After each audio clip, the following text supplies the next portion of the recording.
За тэгэхээр та бүхэн маань ингээд уун гэж сонсчээ. Сайд хүн худлаа ярьдгүй, эсвэл сэтгүүлч хүн худлаа ярьдгүй. Ерөөсөө яг хинэн ингэж ямар ч одоо нүүрний хувилгуугаар худлаа ярьдаг вэ гэдгийг яг одоо та бүхэндээ одоо баримттайгаар харуулъя. За өнгөрсөн Баасан гарагт хууль дотоод хэргийн сайд Батхамрын их баяр Зөв цэгийн сайтад дараах ноцтой мэдээллийг өгсөн. Яг одоо шалгагдж байгаа бас асуудал байна. Хөрөбаатар гэдэг нөхөр иргэн Г нарт захиалга өгөөд тийм ээ. Засгийн газрын эсрэг зохион байгуулалттай сошиал контентууд хүргэх ажил хийсэн асуудал шалгагдж байна одоо. Иргэн Г гадагш улс руу зүгтаацсан байна. Иргэн Г цагдаа орхидод байгаа. Тэгэхээр би энд асуудлаар ер нь нийцэд нь би нэг мэдээлэл хийнэ гэлцсэн байгаа шүү дээ. Тэр тодорхой баримттай тэр дотор тодорхой хүмүүсийн бичлэг хийг үзүүлж даваа гаргахт би бас олон нийтэд нээлттэй танилцуулна гэсэн бодолтой байна. Сошиал контентийг сэтгүүлч хэвлэл мэдээллийн байгууллагууд студиуд хийдэг. Энийг сонсон ард түмэн бол шууд сэтгүүлч нөрөд Хөрөбаатарын захиалгаар энэ засгийн газрыг харлуулан гутаах ажлыг хийдгийм байна, хийсэн байна. Тэгээ бүр бичлэгтэйгээ хэлсэн шүү дээ. Бичлэгтэй. Тэгээ энэ байрантайг хуулийн сайд дэлгэх юм байна гэд ойлгоцсон. Гэтэл энэ мэдээллийг хийснийхээ дараа энэ нэгэд сошиал даяар бөөндүүлэн болоод гэсэн чинь энэ хоёр сайд бас тэнэг амт юм биш шүү дээ. Өөрийнхөө ярьсан юм ингээ зөв юм дээрээс үзээ сууж захтаа бодсон юм шиг байх. Пста би бодлоо ярьчих одоо яана. Тэр хүнд үзүүлэх байранд байхгүй шүү дээ. Юм байхгүй байхгүй. Тэгэнгүүтээ за тэгвэл өвдсөн болж үжиглэе гэж хэлээд хагасаа өдөр болсон чинь ингээ ханиа түрээд ингээ хоолой паг болчлоо. Бүтэн сая өдөр бүр паг болчлоо. Бараг хэвтэрт орчлоо, элективтэй тариан залгуулчлаа болохоо байлаа гэл жиргээд гэсэн. Тэгэнгүүт л энийхэн дорно их баярыг долоож хайрладаг хүмүүс нь болохоор минист шударга нийтлээ явж бараг юм болчлоо. Тэгээ одоо ингээ хүн өвдөж болдгоо юм яаж болдгоо юм гэж сэвэл баахан л юм болсон. Тэгээ энэ хүн зөмөр засгийн газрын хурлаас шөлөөд алга болсон. Нөгөө дааваа гарагт хийнэ гэжсэн мэдээлэл нь байхгүй болсон. Тэгэнгүүт манай энэ хэвлэлийн чинь ингээд хүн ингээд гүтгүүлж торомжлуулчаад зүгээр байж болохгүй шүү дээ. Тийм учраас би өчигдөр хэвлэл дараах зүйлийг бас ярьсан. Хууль зүйн дотоод хэргийн сайдын хуультай холбоотой одоо сэтгүүлч нарыг дандаа одоо ингээд зарлнаа, баримтаа дэлгэнэ гэж мэдээлэл өгдөг гэж та өөрөө бичлэг хийсэн байсан шүү дээ. Тэгэхээр энэ бичлэгтэйгээ холбоотой байр суурь илэрхийлж. Энэ их хоёр сайдын одоо энэ зүй бус үйлдэл нь анхны удаага биш 3 дахь удаага давтагдчихж байгаа.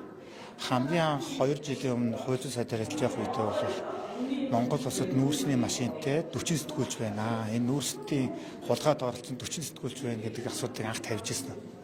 Гэтэл өнгөрсөн энэ хугацаанд тэр сэтгүүлч нэрийг хэлээгүй шүү дээ. Тэр сэтгүүлч уусаа байхчгүй байхгүй. Нүүрсийн тийм олон машин сэтгүүлч байхчгүй. Тэгэхээр улсын хурлын гишүүн хууль зүйн сайдаар ажилладаг хүний тэгээд ингээ олон нийт ингээд мэдээчингүүд тэрийг нийт ард түмэн маань үнэнгээ бүлээг авчих. Сэтгүүлч нар чинь өөрсдөө нүүрсний хулгайч юм биш. Хулгайч нар яагаад хулгайч нарыг илчилдэг юм. Тэгээд худалдан сэтгүүлч наргээд бидрийг ингээд бааж нийтээр нь харлуулан гутааж ойлгодог болсон. Дараачаар нүүрсний сонсголтыг хийж явах хоёрын хоёр сайд одоо ингээд нүүрсний хулгайчдыг өмгөөрсөн бүлэг сэтгүүлчид чи миний талаар том контент хийсэн бэ. Тэр бум төгрөгийн төсөв төртөгтэйгээр намайг харлуулан гутаахч байна. Би одоо ингээд шударгууны төлөө явсныхаа төлөө одоо ингээд улс хооронд даяар гүтгүүлэх гэж байна гэж баахан сүрдэд зарлсан. Гэтэл энэ хоёртой холбоотой нэг ч контент гараагүй байхгүй. Тэгэхээр энэ хүн тэгж хийдэнгүүд л дахиад нэг ард иргэд чинь тухайн үед чинь нүүрсний сонсголттой холбоотойгоор энэ хоёр гишүүн дээр бүх ингээд анхаар төвлөрсөн байх үе тэгээ хэлчингүүд дахиад нөгөө сэтгүүлч нарыг чинь ингээл одоо эдгээр төлбөртэйгээр гутаадаг гүтгэдэг гэсэн тийм муухай нэр ингээд сэвтэд үлдчихсэн. Гэтэл тийм болоогүй. 3 дахь удаа нь одоо өнгөрсөн Баасан гарагт одоо ингээд хэлмэдлийн хэрэгсээ захиал зарлж шүү дээ. За одоо ингээд засгийн газрын нэр төрийг захиалгатайгаар Хөрөбаатарын захиалгатайгаар одоо мөнгө аваад харлуулан гутаасан 2 сэтгүүлчийн нэгийг нь цагдан хорчлоо.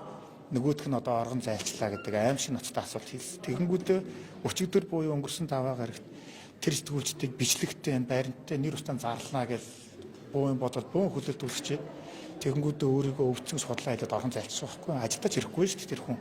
Хүний нүрийг харах ирэхгүй байгаа байхгүй. За ингээ өнөөдөр засгийн газрын хурлын дараа уламжлал ёсоор сайд нар ээж дараалал мэдээлэл хийсэн. За мэдээлэл хийх үеэр нь бид бүхэн нөгөө үнэс чи амын асуусан. За түрүү 7 хоногт бол та манай сайтад ярилцлага өгтөө ЭГ гэх хоёр хүнийг бол шалгаж байгаа гэсэн. Энэ хоёр хүн яг сэтгүүл зүйн үйл ажиллагаа явуулдаг хүмүүс муу юм уу? Нэг нь бол одоо Twitter дээр жигдэг хүн, нэг нь бол одоо контент битгэгч, эвлүүлэгч хүмүүс байсан шүү дээ. Таны хувьд одоо яг сэтгүүлчтэй холбоотой 2-3 удаа мэдээлэл хийсэн. Нүүрсчил сэтгүүлч. За би арилчаа. За би хэвлэл мэдээллийн салбарт үргэлж хүндэтгэлтэй ханддаг. Эрхчлөөнд хоёрдугаарт би маш төвчээртэй ханддаг. Маш төвчээртэй ханддаг. Хүндэтгэлтэй ханддаг, би төвчээртэй ханддаг. Өнөөдрийн хүртэл. За сая таны яг асууж байгаа тодорхой эрүүгийн хэрэг үүсгэгдэн мөрдөн шалах одоо явагдаж байгаа хэрэг учрлын талаар сэтгүүлч хэвлэл мэдээллийн байгууллагад өнөөдөр багтааж мэдээлэл хийх чиглэлийг миний бие цагдаагийн байгууллагын удирдлагад өгсөн байна. Цагдаагийн байгууллага тодорхой хэрэг учрлын талаар прокуророос зөвшөөрөл авч энэ тухай мэдээлэл өгсөн. Сая хэвлэлийн хурал орохын өмнө би энэ асуудлыг тодруулахад прокурор зөвшөөрөл өгсөн гэж хэлсэн. Өөрөө ярина, өөрөө мэдээлэл нөгөө видео бичлэг үзүүлнэ гэсэн хүн чинь зүгээр мөрөөрөө ажиллаа хийж явжсэн цагдаа нар руу хамаг буруу булхаагаа ингээд наагаад цагдаа нар мэдээлэл хийнэгээд бухчихж байгаа байхгүй юу? Тэгээ шууд удирдлагын доор байгаа хүмүүс ч одоо тийм мэдлэг гүйцэтгэл гэж одоо өөр яах юм. Тэгээ цагдаа нар нь юу ярьсан цөмөр хамтдаа одоо үзье л да. За Facebook олон нийтийн захин сүлжээнд тэрүүгийн хуулийн 13-ийн 4-ийн 1 заасан худал мэдээллийг олон нийтэд тараасан. За нэр бүхий иргэдийн нэр төр алдар хүндэд халдсан гэсэн ийм гэмтэргийн талаарх гомдол мэдээлэл ирүүлсэн. За мөрдөн байцаах албаны хүний эрх алчгүй байдлын эсрэг гэмтэрэг мөрдөн шалгалт хийсэн. Гэмтэргийн талаарх гомдол мэдээллийг авч мөрдөн шалгах ажиллагааг явуулж байна. За мөрдөн шалгах ажиллагааны явцад урдсан байдлаар иргэн Telegram, Viber аппликейшн ашиглаж Hero 9911, Юбро, Bruno Bro гэх хаягтай хэрэглэгч нартай тус харилцсан. За улс төрийн өндөр албан тушаалттай хүмүүсийн зураг, бичлэг дууд дүрсний эвлүүлэгхийн бэлтгэж олон нийтэд зохион байгуулалтаар тарааж тэднийг нийгэмд харлуулах, буруу ташаа мэдээллээр иргэдийг төөрөгдүүлэх үйл ажиллагаа явуулж байгаа мөрдөн шалгах ажиллагааны явцад тогтоогдож байна. Иймд иргэн эд холбогдуулж эрүүгийн хуулийн 13-ийн 14-ийн 1 зааснаа худал мэдээллийг тараасан гэдэг үндслээр бид нэр эрүүгийн эрг үүсгэж ялагчаар татаж мөрдөн шалгах ажиллагааг үргэлжлүүлэн явуулж байна. За дээрх нэр бүхий этгээдүүд нь зориудаар худал мэдээллийг бэлтгэж байгаа. Олон нийтийг буюу иргэдийн үндсэн хуулиар олгогдсон эрх чөлөөг хохироож мэдээллийн төрөлд оруулан оюун санаа бодлыг талцуулах нийгэмд сөрөг хандлага бий болгох аюултай үйл байна. Энэ үйлдэл нь Монгол улсын үндсэн хуулийн 19-р зүйлийн 19-ийн 3 зааснаар хүний эрх чөлөөгөө илэрхтэй үндэсний аюулгүй байдал бусад хүний эрх чөлөөг хохироож нийгмийн хэв журмыг гажуудуулж болохгүй гэсэн заалтыг зөрчсөн байна. Засгийн газар шүүмж болохгүй байна шүү дээ. Одоо ингээд Монголын ард иргэд чинь Facebook дээр юу гэдэг вүлээ? 126 юм а 126 галзуу улс орныгоо хямрааж जैन та нар одоо авилга болгоо хийж ингээд иргэд чинь уур бухимлаа гаргаад илэрхийлдэг үстэй. Тэгээд ийм комент бичсэн, ийм пост оруулсан хүн болгоныг одоо ингээд цагдаа орхино шүү дээ. Өө иргэд таныг хүрт цагдаа хорно. Таныг нийгмийн хэв журмыг гажуудуулж иргэнийг гүтгэлээ гэж хэлээ шууд одоо ингээд шоронд орхоор болсон биш. Гэхдээ дарангуй л шүү дээ энэ чинь. 13-ийн 14-өөр гин буруутыг энд хин тооцдгийг гэхээр энэ цагдаа тооцдог байхгүй юу? Шүүх тогтоодог юм а тэр чинь. Шүүх тогтоодог юм. Тэгээ шүүхээс хүнийг ингэж гин буруутыг үзэх юм бол хууль заасан арга хэмжээ тооцдог юм. Хууль заасан арга хэмжээ нь юу гэдэг юм? 500 мянган төгрөг торгох. Дараагийн арга хэмжээ давтан байх юм бол яах вэ? 3 сараас 6 сар хүртэл хугацаагаар жил зорчих хэргийг хязгаарлах юм л ялтай шүү дээ. Гэтэл барьж хөдөлгч яг юу гэсэн үг вэ? Гүтайн таныг төлөөлж төрөл гарныг сонгогдоод хулгай хийж байгаа хүмүүсүүдийг шүүмжлэхгүйгээ яах юм? Үнэхээр буруу болохоо юм хийгээд байгаа бол тэрийг баримтаагаар ярихгүй гээд яах юм? Тэгээ ярьсныхын төлөө ингээд ярьсан хүн болгоны шоронд орхино шүү дээ. Гэхдээ эн чинь эрүүл юм ерөөсөө биш шүү дээ энэ чинь. Тэгээ өөрөө ингээд инх баярд ярих байхгүй, гарах баримт байхгүй, бичлэг байхгүй болонгууд ингээд цагдааныгаа бухад ингэж ичгвтер байдалд орож гутамшиг болгож байгаа байхгүй юу? Бусад хүний эрх чөлөөг хохироож нийгмийн хэвжмийг гажуудуулж болохгүй гэсэн заалтыг зөрчсөн байна. Инх баяр гэдэг хүн чинь би нүүрсний хулгайтай тэмцэн, нүүрсний хулгайчдыг тэмцэн, би өөртөө нүүрсний хулгайчдыг хорноосоо хөөн гэж амлаж ирсэн биз.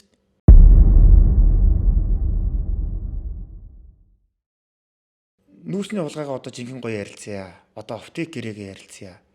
Энэ Монголын нүүрсийг чинь бод групп зараад исэн юм билээ шүү дээ. Цөмөр сая л мэдлээ шүү дээ. Нууцд байсан нэг нь ил болохоор нь.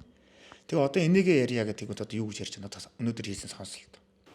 Тэгэхээр одоо надаас энийг ярьсангүй. Тэрийг ярихаар энийг яар. Тэрийг ярихаар энийг яар гэдэг асуултыг дахиж битгий асуу.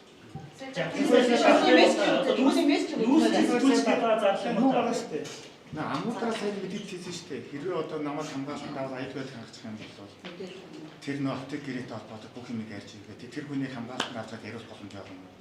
Амондроо бол хамгаалтанд ороод байх хүн биш гэж би ойлгодог. Нэг хамгаалтанд ороод байх биш. Энэ асуудлаа шалгах хэрэгтэй. Яагаад би энэ Амундраа гэдэг хүнтэй холбоотой асуудлыг асуусан гэдэг. Би тэр Амундраатай ерөөс хайрц үзээчгүй.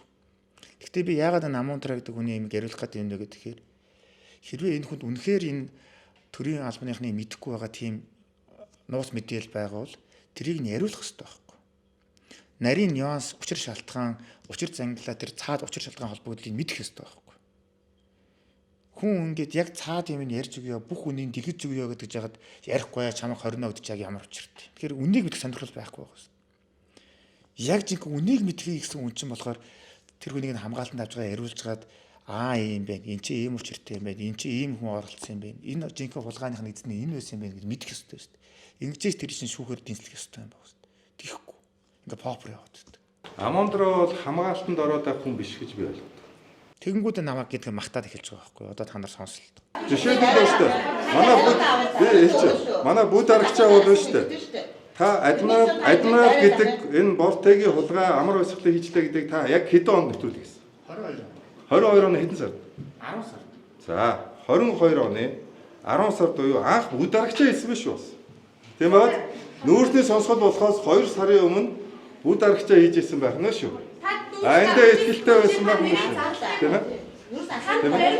Тэгэхээр бүд аргачлаа бол одоо энэ асуудлыг бүр 3 жилийн өмнө та өөрөө аягүй сайн мэдчихсэн. Бас сэтгүүлч байх нэ. Шүгэл үлээж ирсэн. Танд баярлалаа. За яг үнэндээ заяа. Одоогоос 3 жилийн өмнө 2022 оны 10 дугаар сард би админерал гэдэг нэвтрүүлгийг Цахиур эмийн сайтын сэтгүүлч анх цул найзтайгаа хамтарч хийсэн юм аа.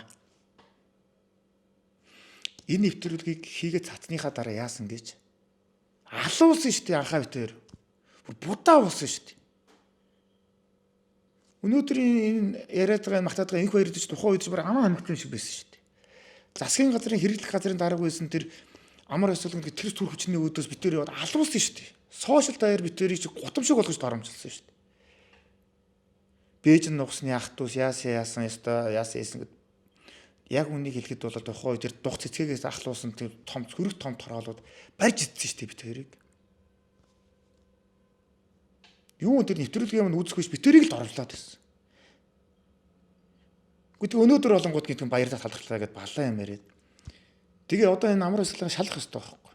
Энийг мухарлах ёстой байхгүй. Битээр тэр байгаа баримтын хүрээнд өрдөнс хөгдөөгүй тэр олон 100 хуудас тэр баримт гэрээг нь өстой. Эдэн өдөр шин там адил уншиж байгаа л тэр хэдэн 100 км явж тэр өмнө говьор чин тэр тоошорон дотор явж байгаа тэр бүх материалуудад гаргасан шүү дээ. Нэр төр бүх юмараа л доромжлуулсан, будаа болоод доромжлуулсан. Тэгээ өнөөдөр болгоод гэдэг хайр зарлаад ингээ балаа юм яриад байдаг. Бүр 3 жилийн өмнө та өөрөө аягүй сайн мэдчихсэн. Бас сэтгүүлч байх нэ. Шүгэл үлээж ирсэн. Танд баярлалаа. Яг үннийг хэлэхэд би адмирал нэвтрүүлгээ өгүүлсэн ганц үг хэлээгүй.